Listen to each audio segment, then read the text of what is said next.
बिस्मिल्लाहिर्रहमानिर्रहीम अल्हम्दुलिल्लाहि रब्बिल आलमीन वस्सलातु वस्सलामु अला अशरफिल अंबियाए वल मुरसलीन।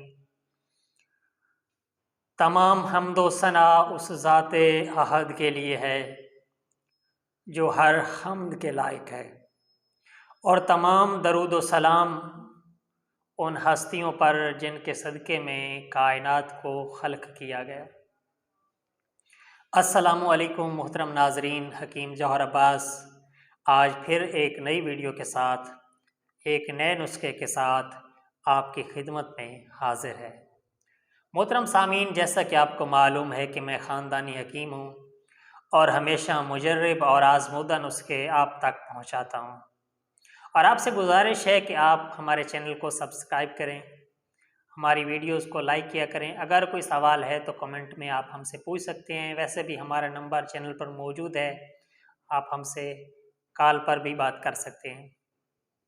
तो मोहतरम, आज का जो नुस्खा है ये बहुत ज़्यादा अहम है उन लोगों के लिए कि जिनके जिस्म के किसी भी हिस्से से अंदरूनी तौर पर खून आ जाता है या ज़ख़्म बन जाते हैं। ऐसे ज़ख़्म बन जाते हैं जो ठीक नहीं होते, या अंदरूनी किसी हिस्से से खून आता है, सर से खून आता है, या ज़ुबान से, या नाक से, या गले से, या पेट से, या जिगर में कोई ज़ख़्म बन जाता है खुदा न करे, या किसी और मैदे में कोई ज़ख़्म बन जाता है। तो ये नुस्खा उन तमाम ज़ख़्मों के लिए है जो कि अंदरूनी हों, जिनसे खून बहता हो, या वैसे कोई ज़ख़्म हो जाता है। तो ये नुस्खा जो है आप इस्तेमाल करेंगे, इंशाअल्लाह चंद यौम के अंदर जो खून आना है वो भी बंद हो जाएगा, और अगर ज़ख़्म है तो वो भी ठीक हो जाएंगे। ये बहुत आसान सा नुस्खा है, बेहतर है कि आप इसे ख़ुद बनाएं। वैसे तो ये चीज़ बनी बनाई भी मिल जाती है, लेकिन वो इतनी काबिल कदर नहीं होती। लेकिन अगर आप अपने हाथों से बनाएंगे तो इंशाअल्लाह ये आपके लिए बहुत ज़्यादा फ़ायदेमंद होगा, और कोई इतना लंबा चौड़ा काम नहीं है, बिल्कुल मुख्तसर सा काम है।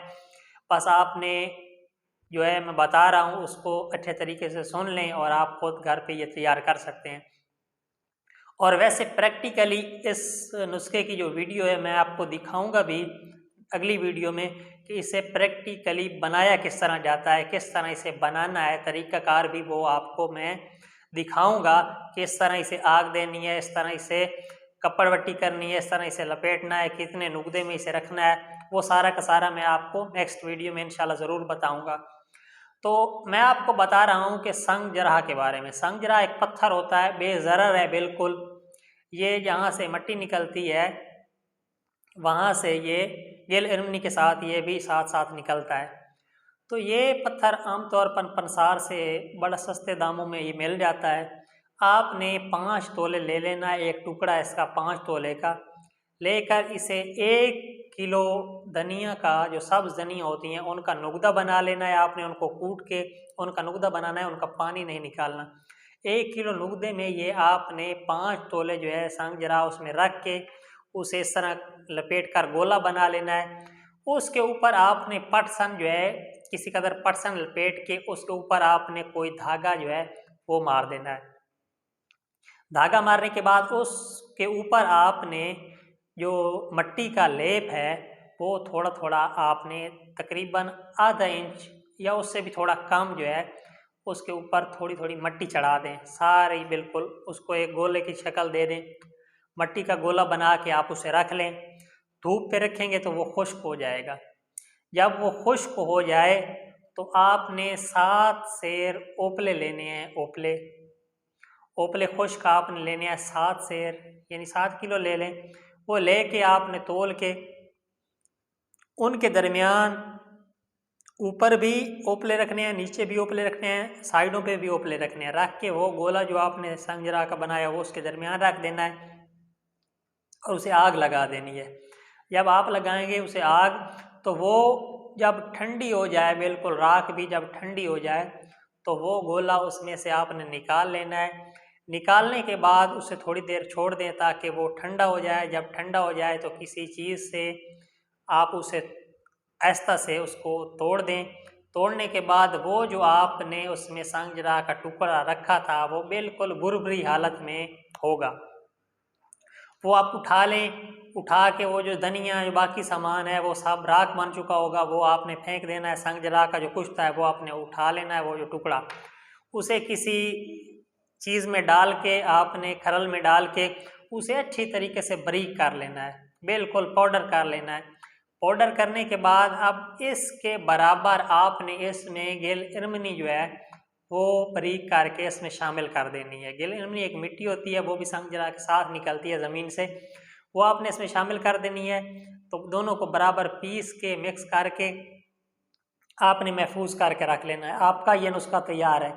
अब आपने क्या करना है कि किसी के अंदर से खून आ रहा है, कोई अंदर कोई ज़ख्म है, नाक से खून आ रहा है, या नक्सीर बहुत ज़्यादा आती है, या अंदरूनी कोई ज़ख्म है जो मुंजमद नहीं हो रहा है, या कोई सुजाक का ज़ख्म है, तो उस तमाम के तमाम जो अंदरूनी ज़ख्म है ये उन पर काम करता है। और इसके अलावा ये अगर कोई गर्मी है जिस्म में ज़्यादा, या मसाने की ज़्यादा कोई कमज़ोरी है, तो उस पर भी ये बहुत ज़्यादा काम करता है। तो मुख्तलिफ जो चीज़ों के साथ देने से इसकी तासीर जो है वो बदल जाती है। तो आपने क्या करना है, इसे बना के रख लेना है। तकरीबन एक मासा जो है इसकी खुराक आपने मुनासिब चीज़ के साथ, लस्सी के साथ भी आप दे सकते हैं, शरबत गोज़बान के साथ भी आप दे सकते हैं। इसके अलावा आप और भी काफ़ी सारे हैं। पानी के साथ आपने नहीं लेना इसे, और लस्सी के साथ आप इस्तेमाल कर सकते हैं। फिर भी अगर लस्सी का मौसम नहीं है तो फिर आप किसी शरबत के साथ जो है इसे इस्तेमाल करें। तो ये जो है गर्मियों में अगर इस्तेमाल करवाया जाए, वैसे ठंडा के लिए तब ये बहुत ज़्यादा मुनासिब है। सर्दियों में अगर इस्तेमाल कराएं तो फिर ये जो है वो अंदरूनी ज़ख़म के लिए या अंदरूनी खून आने के लिए तो आप इस्तेमाल करा सकते हैं। उस लिए ये बहुत ज़्यादा मुफीद है। और जैसे ही आप इस्तेमाल करवाएंगे दूसरी तीसरी खुराक से जो है वो खून आना जो है वो बंद हो जाएगा। तो उम्मीद है आज का नुस्खा जो है वो आपको बहुत ज़्यादा पसंद आया होगा। तो ये हमारा आज़मुदा और ख़ानदानी है, तो मैंने चाहा कि ये आप तक पहुंचा दूं ताकि किसी का फ़ायदा हो सके। अगर हमारी वीडियो पसंद आई है तो हमारे चैनल को सब्सक्राइब करें और बेल आइकन साथ दबाएं ताकि आने वाली हर नई वीडियो सबसे पहले आप तक पहुंच सके। तो मिलते हैं अगली वीडियो में, तब तक के लिए हकीम जौहर अब्बास को इजाज़त दीजिए। अल्लाह निगहबान।